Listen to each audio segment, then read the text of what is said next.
Mulki, Najwa, ada Ibu Asmi, ada Bu. Siapa yang hadir hari ini? Ismi. Banyak Bu. Pandi. Banyak Bu. Pandi Bu. Tidak lupa Pandi. Tahu Bu. Anu Bu. Pergi skop jagung. Ya. Cepat-cepat yang terlambat. Bu.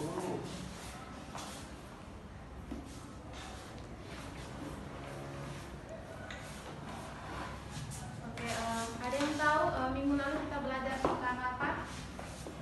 Tahu Bu. Tahu. Itu menuntut ilmu. Ada yang tahu apa itu menuntut ilmu? Belajar sungguh. Menuntut ilmu karena ilmu bersalah. Jadi kita tuntut. Ada lagi? Pada mungkin?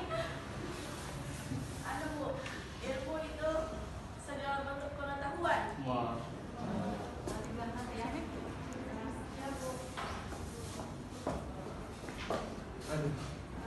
Oke, pada hari ini kita belajar tentang rasul-rasul kekasih Allah Subhanahu wa taala.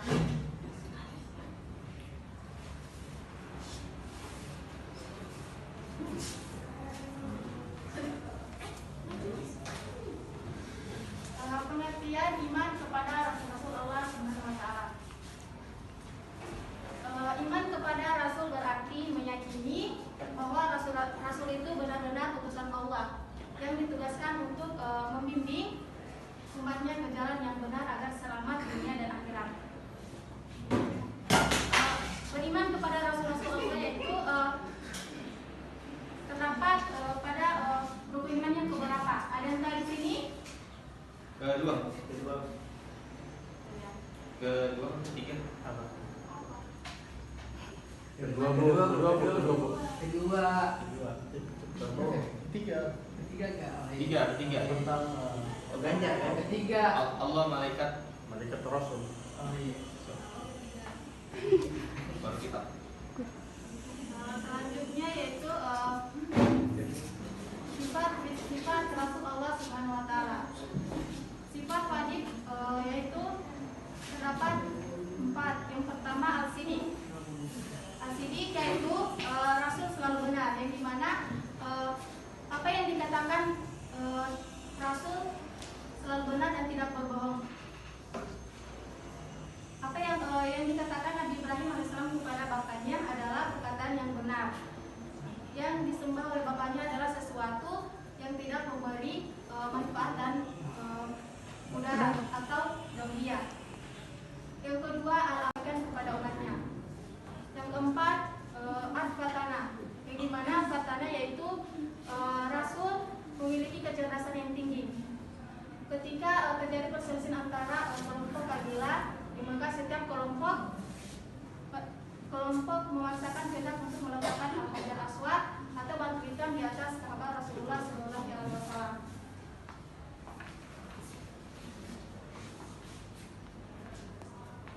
Selanjutnya sifat mustahil.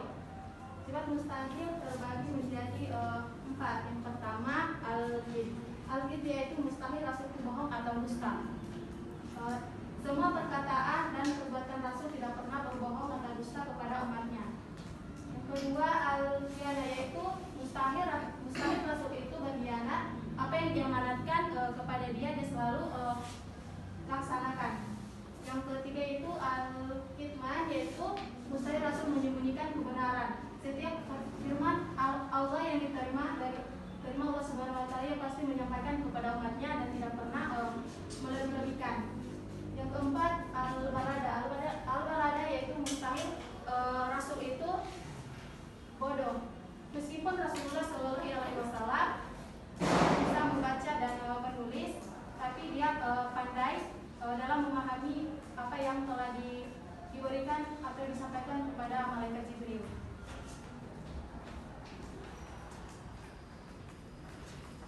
Selanjutnya yaitu sifat jais.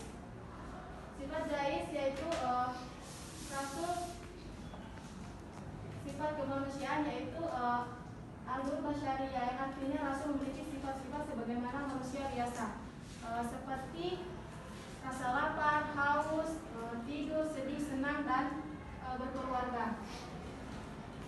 dan lain sebagainya. Allah Subhanahu wa taala berfirman, artinya orang ini tidak lain hanyalah manusia seperti kamu dia makan seperti apa yang kamu makan, dan dia minum seperti apa yang kamu minum. Quran surah Al-Mu'minun surah 23 ayat 33. Rasul juga memiliki sifat-sifat yang tidak terdapat pada selain Rasul, yaitu sifat seperti Hismatul Rasul adalah yang masuk terlindung dari dosa dan salah dalam kemampuan, pemahaman agama, ketaatan dan menyampaikan wahyu.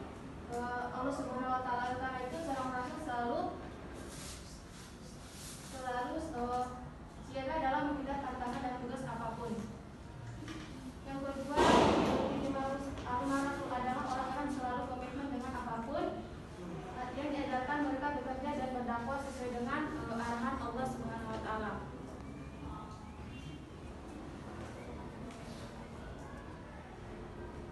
Selanjutnya tugas-tugas Rasul Allah Subhanahu wa taala. Siapa di sini yang tahu tugas-tugas Rasul Allah Subhanahu wa taala? Ya. Silakan dibacakan. Pertama, menyampaikan risalah dari Allah Subhanahu wa taala, mengajak kepada tauhid. Yang ketiga, memberi kabar gembira kepada orang mukmin dan memberi peringatan kepada orang kafir. Yang keempat, menjelaskan dari buruk yang dimestikan dan menjadikan jiwa manusia serta mengajarkan kepada mereka yang meninggal terima sebagai puja manusia. Ya, yang pertama itu menyampaikan risalah dari Allah Subhanahu wa taala. Rasul itu menyampaikan apa yang disampaikan kepada Jibril tentang firman-firman Allah Subhanahu wa taala. Yang kedua, mengajak kepada tauhid, yaitu mengajak umatnya untuk mengesahkan Allah Subhanahu wa taala dan menjauhi perilaku musyrik atau menyekutukan Allah. Yang ketiga, memberikan kabar gembira kepada orang muslim dan memberi peringatan kepada orang kafir. Yang keempat, menunjukkan jalan yang lurus. Rasul itu selalu menunjukkan jalan yang lurus agar umatnya selalu beriman kepada Allah Subhanahu wa taala. Kelima, membersihkan dan menyucikan jiwa manusia serta mengajarkan kepada mereka kitab dan hikmah. Yang ketiga, Rasul juga memiliki sifat-sifat yang tidak terdapat pada selain Rasul, yaitu sifat seperti Hismatul Rasul adalah yang masuk terlindung dari dosa dan salah dalam kemampuan, pemahaman agama, ketaatan dan menyampaikan wahyu. Allah Subhanahu wa taala itu seorang rasul selalu siaga dalam menghadapi tantangan dan tugas apapun. Yang kedua, al-rasul adalah orang-orang selalu komitmen dengan apapun yang diajarkan. Mereka bekerja dan berdakwah sesuai dengan arahan Allah Subhanahu wa taala.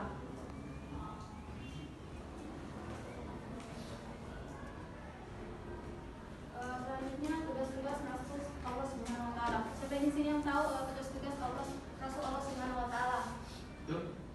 Ya. Silakan dibacakan. Pertama, menyampaikan risalah dari Allah Subhanahu wa taala, mengajak kepada tauhid. Yang ketiga, memberi kabar gembira kepada orang mukmin dan memberi peringatan kepada orang kafir. Yang keempat, menjelaskan dari buruk yang dimestikan dan menjadikan jiwa manusia serta mengajarkan kepada mereka yang meninggal terima sebagai puja manusia. Ya, yang pertama itu menyampaikan risalah dari Allah Subhanahu wa taala. Rasul itu menyampaikan apa yang disampaikan kepada Jibril tentang firman-firman Allah Subhanahu wa taala. Yang kedua, mengajak kepada tauhid, yaitu mengajak umatnya untuk mengesahkan Allah Subhanahu wa taala dan menjauhi perilaku musyrik atau menyekutukan Allah. Yang ketiga, memberikan kabar gembira kepada orang muslim dan memberi peringatan kepada orang kafir. Yang keempat, menunjukkan jalan yang lurus.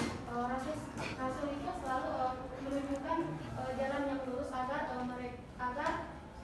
umatnya selalu beriman kepada Allah Subhanahu wa taala. Kelima, membersihkan dan menyucikan jiwa manusia serta mengajarkan kepada mereka kitab dan hikmah. Yang dimana Rasulullah SAW selalu memberikan agar manusia selalu membaca Al-Quran dan mensucikan Allah Subhanahu wa taala, benar sebagai hujah bagi manusia.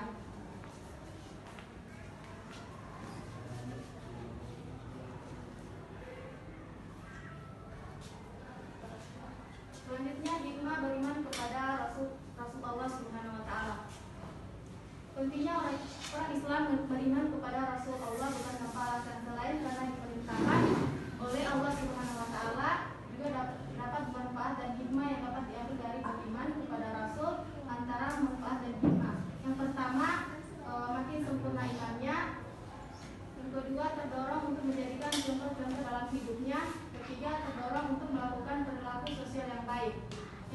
memiliki teladan dalam hidupnya. Yang kelima, mencintai para rasul dengan cara mengikuti dan mengamalkan ajarannya. Dan yang terakhir, mengetahui hakikat dirinya bahwa diciptakan oleh Allah Subhanahu wa taala untuk mengabdi kepadanya. Jadi kita lihat.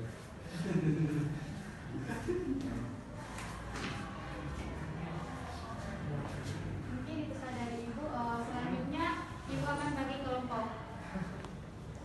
Setiap kelompok 3 kelompok yang dibagi, menghitung dari Wanda mungkin sampai 3. 1, 1, 2, 3. 1, 3.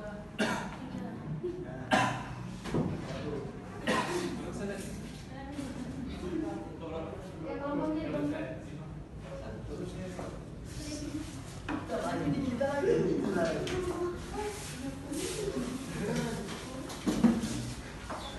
Berapa?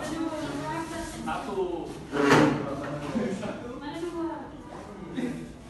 di sini komen. Di sana 1.